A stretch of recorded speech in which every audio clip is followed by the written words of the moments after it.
ഹരേ കൃഷ്ണ. സർവം ശ്രീ രാധാകൃഷ്ണ അർപ്പണമസ്തു. അധ്യായം 7 ജ്ഞാനവിജ്ഞാന യോഗം. ശ്ലോകം 21.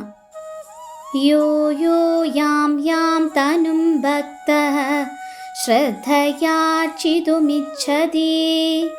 തസ്യ തസ്യാചലം ശ്രദ്ധാം താമേവ വിദധാമ്യഹം. വിവർത്തനം: ഞാൻ പരമാത്മരൂപേണ സർവഹൃദയങ്ങളിലും കുടികൊള്ളുന്നു. ഏതു ദേവതയെ ആരാധിക്കാൻ ആഗ്രഹിക്കുന്നുവോ ആ പ്രത്യേക മൂർത്തിയിൽ മുഴുവൻ ശ്രദ്ധയും കേന്ദ്രീകരിക്കത്തക്ക വിധം ഒരാളുടെ വിശ്വാസം ഉറപ്പിക്കുന്നത് ഞാനാണ്. ഭാവാർത്ഥം: ഈശ്വരൻ എല്ലാവർക്കും സ്വാതന്ത്ര്യം നൽകിയിട്ടുണ്ട്. അതുകൊണ്ട് ഭൗതിക സുഖേച്ഛുവായ ഒരാൾ തൻ്റെ അഭിലാഷങ്ങൾ നിറവേറ്റാൻ ഉതകുന്ന വിഭവങ്ങൾക്കായി ദേവന്മാരെ സമീപിക്കാൻ ഉള്ളഴിഞ്ഞ് ആഗ്രഹിക്കുമ്പോൾ ഭഗവാൻ സർവഹൃദയസ്ഥനായ പരമാത്മാവെന്ന നിലയിൽ അതറിയുകയും അതിനു വേണ്ടുന്ന സൗകര്യങ്ങൾ നൽകുകയും ചെയ്യും. സർവജീവജാലങ്ങളുടെയും പരമപിതാവായ അദ്ദേഹം അവയുടെ സ്വാതന്ത്ര്യത്തിൽ കൈവയ്ക്കുകയില്ലെന്ന് മാത്രമല്ല, എല്ലാ ഭൗതിക അഭിലാഷങ്ങളും നിറവേറ്റാൻ സൗകര്യങ്ങൾ നൽകുകയും ചെയ്യുന്നു. സർവശക്തനായ ഭഗവാൻ എന്തിനാണ് ജീവാത്മാക്കൾക്ക് ഭൗതിക സുഖാനുഭവത്തിനു വേണ്ടി വിഭവങ്ങൾ ഒരുക്കിക്കൊടുക്കുന്നതെന്നും അങ്ങനെ അവരെ മായാവലയത്തിൽ പതിക്കുവാൻ അനുവദിക്കുന്നതെന്തിനെന്നും ചിലർ ചോദിച്ചേക്കാം. ഭഗവാൻ അത്തരം സൗകര്യങ്ങൾ നൽകുന്നില്ലെങ്കിൽ സ്വാതന്ത്ര്യത്തിനർത്ഥമില്ലെന്ന് തന്നെയാണ് ആ ചോദ്യത്തിന് യുക്തമായ മറുപടി. അതെ, ഏവർക്കും പൂർണ്ണ സ്വാതന്ത്ര്യം നൽകപ്പെട്ടിട്ടുണ്ട്. പക്ഷേ ഭഗവാന്റെ ആത്യന്തിക നിർദ്ദേശം ഭഗവത്ഗീതയിലൂടെ നമുക്ക് മനസ്സിലാക്കാം. അതനുസരിച്ച് മറ്റെന്തും ത്യജിക്കുകയും കൃഷ്ണനെ ശരണം പ്രാപിക്കുകയുമാണ് കർത്തവ്യം. അതുമാത്രമേ മനുഷ്യനെ സംതൃപ്തനാക്കുകയുള്ളൂ.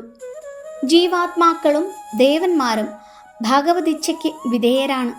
തന്മൂലം ജീവാത്മാവിന് സ്വേച്ഛാനുസൃതം ഒരു ദേവനെ ആരാധിക്കാനോ ആ ദേവന് തന്നിഷ്ടപ്രകാരം അനുഗ്രഹങ്ങൾ നൽകാനോ കഴിവില്ല. ഭഗവദിച്ഛയ്ക്കനുസരിച്ചല്ലാതെ ഒരു പുൽക്കൊടി പോലും അനങ്ങുകയില്ലെന്ന് പറയപ്പെടുന്നു. സാധാരണയായി ഭൗതിക ലോകത്തിൽ കഷ്ടപ്പാടുകൾ അനുഭവിക്കുന്നവർ വൈദിക സാഹിത്യം നിർദ്ദേശിക്കുന്ന വിധത്തിൽ ദേവന്മാരെ ആരാധിക്കുന്നു. ഓരോ പ്രത്യേക കാര്യസിദ്ധിക്കും വ്യത്യസ്ത ദേവന്മാരെയാണ് പൂജിക്കുക. രോഗശാന്തിക്ക് സൂര്യനെയും, വിദ്യാഭ്യാസ വിജയത്തിന് സരസ്വതിയെയും, പത്നീലാഭത്തിന് ശിവപ്രിയയെയും അഥവാ ഉമാദേവിയെയും ആരാധിക്കുകയാണ് പതിവ്. ഓരോ ദേവതയ്ക്കും സവിശേഷ പൂജാക്രമങ്ങളും ശാസ്ത്രങ്ങളിൽ വിധിച്ചിട്ടുണ്ട്. ഒരാൾ തനിക്ക് ചില പ്രത്യേക സുഖസൗകര്യങ്ങൾ ലഭിക്കണമെന്ന് ആശിക്കുമ്പോൾ ആ വിഭവങ്ങളുടെ അതിദേവതയെ ആരാധിക്കാനുള്ള താൽപ്പര്യത്തെ അയാളിൽ ഭഗവാൻ ഉളവാക്കും. ആ സേവനത്താൽ നിശ്ചിത ഫലം കൈവന്ന അയാൾ അനുഗ്രഹീതനാവുകയും ചെയ്യും. ഒരു ജീവാത്മാവിന് ഒരു പ്രത്യേക ദേവതയോട് ഭക്തിഭാവനയുണ്ടാകുന്നതും ഭഗവാന്റെ നിശ്ചയപ്രകാരമാണ്. അങ്ങനെയൊരു പ്രേമഭാവം ജീവാത്മാവിൽ ഉണർത്താൻ ദേവന്മാർക്ക് കഴിയില്ല.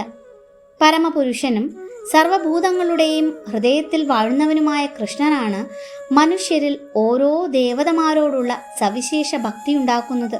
വാസ്തവത്തിൽ കൃഷ്ണന്റെ വിശ്വരൂപത്തിലെ വ്യത്യസ്ത അവയവങ്ങളത്രേ ഈ ദേവന്മാർ. അതുകൊണ്ട് അവർ സ്വതന്ത്രരല്ല. വൈദിക സാഹിത്യം ഘോഷിക്കുന്നു, പരമാത്മസ്വരൂപിയായ ഭഗവാൻ ദേവന്മാരിലും കുടികൊള്ളുന്നുണ്ട്. ആ ദേവതയിലൂടെ ജീവാത്മാവിൻ്റെ ആഗ്രഹം നിറവേറ്റുന്നത് അദ്ദേഹം തന്നെ. ജീവാത്മാവും ദേവതയും ഭഗവാന്റെ ഇംഗിതത്തിന് വഴങ്ങുന്നു എന്നേയുള്ളൂ. അവർ സ്വതന്ത്രരല്ല. ഹരേ കൃഷ്ണ.